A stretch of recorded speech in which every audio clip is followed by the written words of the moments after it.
ನಮಸ್ಕಾರ ವೀಕ್ಷಕರೇ, ರಿವ್ಯೂ ಚಾನಲ್ಗೆ ಸ್ವಾಗತ. ನಾನು ಸೌಖ್ಯ ಗಾಂವ್ಕರ್.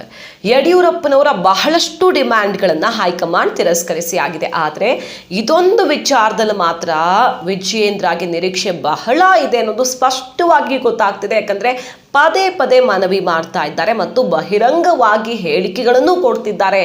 ಕೊನೆಗೆ ಸಚಿವ ಸ್ಥಾನ, ಪಕ್ಷದಲ್ಲಿ ದೊಡ್ಡ ಹುದ್ದೆ ಇಲ್ಲದೇ ಇದ್ರೂ ಪರವಾಗಿಲ್ಲ, ಈ ಜವಾಬ್ದಾರಿ ನಮಗೆ ಕೊಡಿ, ಈ ಕ್ಷೇತ್ರದಿಂದ ಸ್ಪರ್ಧೆ ಮಾಡೋದಕ್ಕೆ ಅವಕಾಶ ಮಾಡಿಕೊಡಿ ಸಾಕು ಅನ್ನುವಂಥ ಬೇಡಿಕೆ ವಿಜಯೇಂದ್ರ ಅವರದ್ದು. ಅಷ್ಟಕ್ಕೂ ಯಾಕೆ ವಿಜಯೇಂದ್ರಗೆ ಇಲ್ಲಿಗೆ ಎಂಟ್ರಿ ಸಿಗ್ತಾ ಇಲ್ಲ?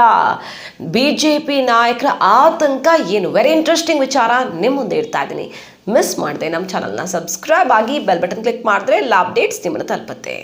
ನಾವು ನೆನಪು ಮಾಡ್ಕೊಳ್ಬಹುದು, ಯಡಿಯೂರಪ್ಪನವರ ಅಧಿಕಾರದ ಅವಧಿಯಲ್ಲಿ ಬಹಳಷ್ಟು ಬಾರಿ BJP ಸರ್ಕಾರ ರಚನೆಯಾಗಿದ್ರೂ ಕೂಡ ಸಂಪೂರ್ಣ ಸ್ವಂತ ಬಲದ ಮೇಲಂತೂ ಅಲ್ಲ. ಒಂದು ಸಮ್ಮಿಶ್ರ ಸರ್ಕಾರ ಇಲ್ವೇ ಆಪರೇಷನ್ ಕಮಲ. ಯಾಕಿದು ಸಾಧ್ಯವಾಗಿಲ್ಲ ಮ್ಯಾಜಿಕ್ ನಂಬರ್ ತಲುಪೋದಿಕ್ಕೆ? BSY ಅಂತ ಮಾಸ್ ಲೀಡರ್ ಇದ್ದು ಕೂಡ ಅಂತ ಕೇಳಿದ್ರೆ, ಹಳೆ ಮೈಸೂರು ಭಾಗದಲ್ಲಿ BJP ಅಷ್ಟಕ್ಕಷ್ಟೇ ಅನ್ನೋ ಸಾಧನೆ ಮಾಡ್ಕೊಂಡು ಬಂದಿತ್ತು. ಈಗ ತುಂಬಾ ಸೀರಿಯಸ್ ಆಗಿ ಕನ್ಸಿಡರ್ ಮಾಡಿದ್ದಾರೆ ಹೈಕಮಾಂಡ್ ನಾಯಕರು. ಆ ಭಾಗದಲ್ಲಿ ಹೆಚ್ಚು ಸ್ಥಾನ ಗಳಿಸಲೇ ಬೇಕು ಅಂತ ಹೊಸ ಸ್ಟ್ರಾಟಜಿಗಳು ರೆಡಿ ಆಗ್ತಿವೆ. ಬೇರೆ ಪಕ್ಷಗಳಿಂದ ನಾಯಕರನ್ನ ಸೆಳೆಯೋದಕ್ಕೆ ಆಪರೇಷನ್ ಕಮಲ ಕೂಡ ಚುನಾವಣೆಗೆ 1 ವರ್ಷ ಮುಂಚೆನೆ ಸದ್ದು ಮಾಡ್ತಾ ಇದೆ. ಈ ನಿಟ್ಟಿನಲ್ಲಿ ತಯಾರಿ ಎಲ್ಲ ಮಾಡ್ಕೊಳ್ತಿದ್ದಾರೆ. ಆದರೆ ವಿಜಯೇಂದ್ರಗೆ ಟೆನ್ಷನ್ ಆಗ್ತಿರೋದು ಯಾಕೆ? ಬಹಿರಂಗವಾಗಿ ಹೈಕಮಾಂಡ್ಗೆ ಸಂದೇಶ ರವಾನಿಸಿರೋದು ಯಾಕೆ? ಅವಕಾಶ ಮಾಡಿಕೊಟ್ರೆ ನಾನು ಮೈಸೂರಿನ ಒಂದು ಕ್ಷೇತ್ರದಿಂದ ಸ್ಪರ್ಧೆ ಮಾಡ್ತೀನಿ, ಅದು ವರುಣ ಆದರೂ ಸರಿ ಅಥವಾ ಚಾಮರಾಜನಗರ ಭಾಗದ ಹನೂರು, ಗುಂಡ್ಲುಪೇಟೆ ಇಲ್ಲಾದರೂ ಸರಿ, ಒಟ್ಟಿನಲ್ಲಿ ಆ ಭಾಗದಲ್ಲಿ ಜವಾಬ್ದಾರಿ ನನಗೆ ಕೊಡಿ ಅನ್ನುವಂತಹ ಇಚ್ಛೆಯನ್ನ ಬಹಿರಂಗವಾಗಿಯೇ ಮತ್ತೆ ವ್ಯಕ್ತಪಡಿಸ್ತಿದ್ದಾರೆ. ಎಷ್ಟರ ಮಟ್ಟಿಗೆ ಇದು ಅನಿವಾರ್ಯ ಯಡಿಯೂರಪ್ಪ ಮತ್ತು ವಿಜಯೇಂದ್ರ ಅವ್ರಿಗೆ ಅಂತ ಕೇಳಿದ್ರೆ, BJPಯಲ್ಲಿ ಭವಿಷ್ಯದ ನಾಯಕನಾಗಿ ಬೆಳೆದು ಅಂದುಕೊಂಡಿದ್ದನ್ನ ಸಾಧಿಸಬೇಕು ಅಂದ್ರೆ ಇರೋ ದಾರಿ ಇದೊಂದೇ. BJPಗೆ ಅಷ್ಟಾಗಿ ನೆಲೆಯಿಲ್ಲದ ಹಳೆ ಮೈಸೂರು ಭಾಗದಲ್ಲಿ ವಿಜಯೇಂದ್ರ ಕಾರಣದಿಂದಾಗಿ ಹೆಚ್ಚು ಲಾಭ ಆಗುವಂತೆ ಮಾಡಬೇಕು. ಇದೇ ಯಡಿಯೂರಪ್ಪನವ್ರ ಲೆಕ್ಕಾಚಾರ ಇದ್ದಿದ್ದು. ತನ್ನ ಕಾಲದಲ್ಲಂತೂ ಆಗಲಿಲ್ಲ. ಈಗ ಹೊಸ ಜಾತಿ ಸಮೀಕರಣ ಮಾಡಿ ಆದರೂ ಸರಿ, ಮಗನ ಕಾರಣದಿಂದಾಗಿ ಪಕ್ಷಕ್ಕೆ ಇಲ್ಲಿ ಬಲ ತುಂಬಬೇಕು ಅನ್ನೋ ತಯಾರಿಯನ್ನು ನಡೆಸ್ತಾ ಇದ್ರು.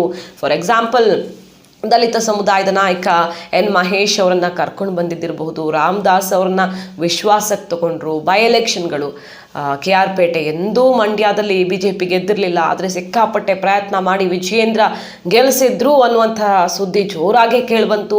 ಶಿರಾ ಬೈ ಎಲೆಕ್ಷನ್ ಇರಬಹುದು. ಹಾಗೆ ಮೊನ್ನೆ ಅಮಿತ್ ಶಾ ಅವರು ಆಗಮಿಸಿದ್ದ ಕಾರ್ಯಕ್ರಮ ಸಿದ್ಧಗಂಗಾದಲ್ಲಿ ಸಿಕ್ಕಾಪಟ್ಟೆ ದೊಡ್ಡ ಯಶಸ್ಸನ್ನು ಕಾಣೋ ಥರ ಮಾಡಿ ಶಕ್ತಿ ಪ್ರದರ್ಶನ ಮಾಡಿದ್ದಾಯಿತು. ಈ ಮೂಲಕ ತನ್ನ ಸಂಘಟನಾ ಶಕ್ತಿ ಏನು ಅನ್ನುವಂಥ ಸಂದೇಶವನ್ನು ಹೈಕಮಾಂಡ್ಗೆ ರವಾನಿಸಿದ್ರು ವಿಜಯೇಂದ್ರ ಅವರು. ಒಟ್ಟಿನಲ್ಲಿ ಅವಕಾಶ ಸಿಕ್ಕಾಗೆಲ್ಲ ಹಳೆ ಮೈಸೂರು ಭಾಗದಲ್ಲಿ ತನ್ನ ಪ್ರಭಾವವನ್ನು ಬೀರೋ ಕೆಲಸ ಮಾಡ್ತಾನೆ ಇದ್ದಾರೆ ನಿರಂತರವಾಗಿ. ಕಾರಣ ಇಷ್ಟೇ, ಈ ಭಾಗದಲ್ಲಿ ನಾನು BJPಗೆ ನಿರ್ಣಾಯಕ ನಾಯಕನಾಗಿ ಬೆಳಿಬೇಕು, ನಾನು ಪಕ್ಷಕ್ಕೆ ಅನಿವಾರ್ಯವಾಗಬೇಕು ಅನ್ನುವಂಥ ಕಾರಣದಿಂದ. ಈಗಾಗಲೇ ಹೇಳಿದ ಹಾಗೆ ಹಳೆ ಮೈಸೂರು ಭಾಗದಲ್ಲಿ BJP ವರಿಷ್ಠರು ಹೊಸ ಆಪರೇಷನ್ ಶುರು ಮಾಡಿ ಆಗಿದೆ. ಆ ಭಾಗದಲ್ಲಿ ಹೆಚ್ಚಿನ ಬಲ ನಿರೀಕ್ಷೆ ಮಾಡ್ತಿರುವಂತಹ BJP ವಿಜಯೇಂದ್ರ ಅವರನ್ನು ಕೂಡ ಜೊತೆ ಕರ್ಕೊಂಡು ಹೋಗಬಹುದಿತ್ತು, ಆಗ ಇನ್ನೂ ಹೆಚ್ಚಿನ ಲಾಭ ಆಗ್ತಾ ಇತ್ತು. ಆದರೆ ಎಲ್ಲ ಹಂತದಲ್ಲೂ ಕೂಡ ಅವರನ್ನ ಹೊರಗಿಡುವಂತಹ ಕೆಲಸ ಆಗ್ತಿದೆ ಅನ್ನೋದು ಸ್ಪಷ್ಟವಾಗಿ ಅರ್ಥ ಆಗುತ್ತೆ. ಫಾರ್ ಎಕ್ಸಾಂಪಲ್, ಮೈಸೂರು ಮೇಯರ್ ಚುನಾವಣೆಯಲ್ಲೂ ಕೂಡ ವಿಜಯೇಂದ್ರ ಅವರು ಅಲ್ಲೆಲ್ಲೂ ಕಾಣಿಸ್ಕೊಳ್ಳಲಿಲ್ಲ.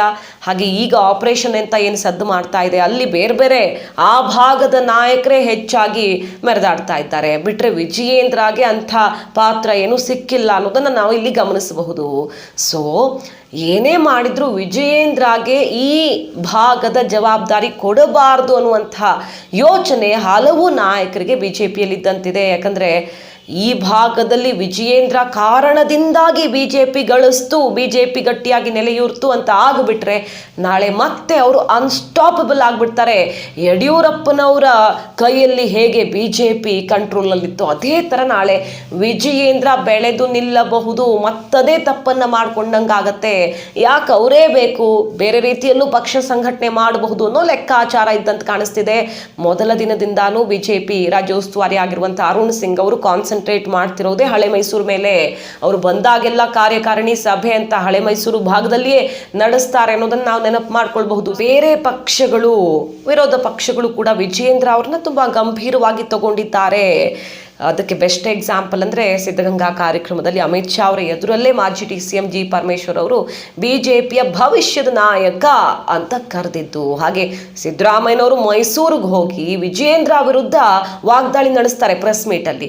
ಸಿದ್ದರಾಮಯ್ಯನವರ ಅನುಭವ ಏನು, ಆದರೆ ವಿಜಯೇಂದ್ರ ಅವರನ್ನು ಕನ್ಸಿಡರ್ ಮಾಡಿ ಅವರ ಮಾತು, ಅವರ ಆಕ್ಟಿವಿಟೀಸನ್ನು ತುಂಬ ಗಂಭೀರವಾಗಿ ಪರಿಗಣಿಸಿ ತಿರುಗೇಟ್ ಕೊಡ್ತಾರೆ. ಅಂದರೆ ಆ ಭಾಗದಲ್ಲಿ ಅವರು ಪವರ್ಫುಲ್ ಅಂತಾನೆ ಅರ್ಥ ಅಲ್ವಾ. ಅಷ್ಟರ ಮಟ್ಟಿಗೆ ಬೇರೆಯವರು ಸೀರಿಯಸ್ ಆಗಿ ಪರಿಗಣಿಸ್ತಿದ್ದಾರೆ, ಆದರೆ ನಮ್ಮವರು ಅವಕಾಶ ಕೊಡ್ತಿಲ್ವಲ್ಲ ಅನ್ನುವಂಥ ಆತಂಕ ಶುರುವಾಗಿದೆ. ನನಗಿರುವಂಥ ಬೆಸ್ಟ್ ಆಪ್ಷನ್ ಈ ಬಾಗಿಲೇ ಕ್ಲೋಸ್ ಆಗಿಬಿಟ್ರೆ ಏನು ಕಥೆ ನನಗೆ ಅನ್ನುವಂಥ ಆತಂಕ, ಮತ್ತು BJP ನಾಯಕರಿಗೂ ಕೂಡ ಇದೇ ಆತಂಕ.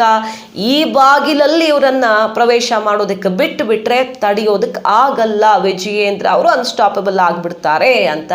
ಮೈಸೂರು ಪ್ರವಾಸದಲ್ಲಿದ್ದ ಸಂದರ್ಭದಲ್ಲಿ HD ಕೋಟೆಯ ಕಾರ್ಯಕ್ರಮವೊಂದರಲ್ಲಿ ಭಾಗಿಯಾಗಿ ವಿಜಯೇಂದ್ರ ಹೈಕಮಾಂಡ್ ಅವಕಾಶ ಮಾಡಿಕೊಟ್ರೆ ಈ ಭಾಗದಲ್ಲಿ ಪಕ್ಷ ಸಂಘಟನೆಗೆ ಸರ್ವ ಪ್ರಯತ್ನಗಳನ್ನು ಮಾಡ್ತೀನಿ, ಇಲ್ಲಿನ ಒಂದು ಕ್ಷೇತ್ರದಿಂದನೇ ಸ್ಪರ್ಧಿಸೋದಕ್ಕೆ ನನಗೆ ಇಚ್ಛೆ ಇದೆ ಅನ್ನುವಂಥ ಸಂದೇಶವನ್ನು ಬಹಿರಂಗವಾಗಿ ಮಾತನಾಡುವ ಮೂಲಕ ರವಾನಿಸಿದ್ದಾರೆ.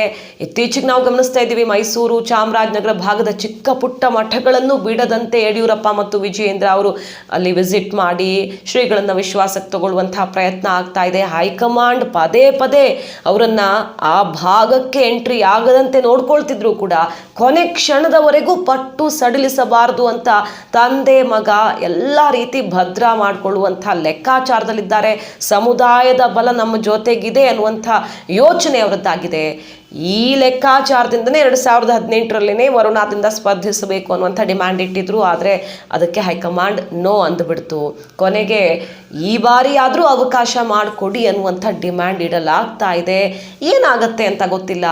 ಇದ್ಯಾವುದು ಕೂಡ ಸಾಧ್ಯವಾಗದೇ ಇದ್ದರೆ ಉಳಿದುಕೊಳ್ಳೋದು ಒಂದೇ ಒಂದು ಆಪ್ಷನ್, ಶಿಕಾರಿಪುರವನ್ನು ಯಡಿಯೂರಪ್ಪನವರು ಬಿಟ್ಟು ಕೊಡೋದು, ಅಲ್ಲಿ ವಿಜಯೇಂದ್ರ ಸ್ಪರ್ಧೆ ಮಾಡಿ ಗೆದ್ದು ಬಂದು ಮುಂದಿನ ಯೋಚನೆಯನ್ನು ಮಾಡೋದು. ಕಾದು ನೋಡಬೇಕು ಏನಾಗಲಿದೆ ವಿಜಯೇಂದ್ರ ಪ್ರಯತ್ನ, ಹಳೆ ಮೈಸೂರು ಭಾಗದಲ್ಲಿ ಕಿಂಗ್ ಆಗುವಂತಹ ಸ್ಟ್ರಾಟಜಿ ಅಂತ. ವೀಕ್ಷಕರ, ಈ ಮಾಹಿತಿ ನಿಮ್ಗೆ ಇಷ್ಟ ಆಗಿದ್ರೆ ಮಿಸ್ ಮಾಡ್ತೀನಿ, ನಮ್ಮ ಚಾನಲ್ನ ಸಬ್ಸ್ಕ್ರೈಬ್ ಆಗಿ ಬೆಲ್ ಬಟನ್ ಕ್ಲಿಕ್ ಮಾಡಿದ್ರೆ ಎಲ್ಲ ಅಪ್ಡೇಟ್ಸ್ ನಿಮ್ಮನ್ನು ತಲುಪುತ್ತೆ. Thank you.